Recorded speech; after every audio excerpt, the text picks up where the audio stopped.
দেশে ফেরা দীর্ঘ ১২ দিন পর অবশেষে পরিবারের কাছে ফিরলেন সৌদি ফেরত রিজিয়া বেগম। দুপুরে রাজধানীর আশকোনায় ব্র্যাক লার্নিং সেন্টারে এক প্রেস ব্রিফিংয়ের পর আনুষ্ঠানিকভাবে তাকে তার ছেলে মেয়ের কাছে হস্তান্তর করা হয়। গত ১২ ফেব্রুয়ারি সৌদি আরব থেকে ঢাকায় ফেরেন রিজিয়া। তবে সে সময় তার শারীরিক ও মানসিক অবস্থা ছিল অসংলগ্ন। নিজের ঠিকানা বা পরিবারের কোনো তথ্য জানাতে পারেননি। গ্লিটারের টুইন লেমন ও অ্যান্টিব্যাকটেরিয়াল ফর্মুলা বাসনকে চকচকে জীবাণুমুক্ত করে আমাদের দেয় গ্লিটার গ্যারান্টি।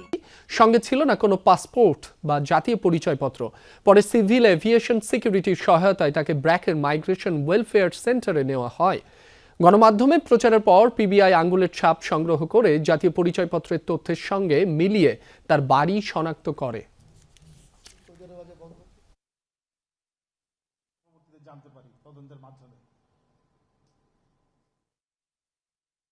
কিন্তু এরকম কত ঘটনা, এবং এই দায়িত্ব কি সব ব্র্যাকের?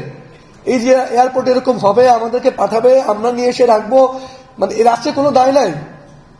এই যে রাষ্ট্র মেয়েদেরকে পাঠাচ্ছে সৌদি আরবে, তারা কি নিরাপত্তা নিশ্চিত করবে না? বুঝলাম আমি ওখানে টর্চার হয়েছে, ফেরত আসার পর আমাদের মন্ত্রণালয় তদন্ত করবে না কে তার হয়েছে, সেই এজেন্সির বিরুদ্ধে ব্যবস্থা হবে না?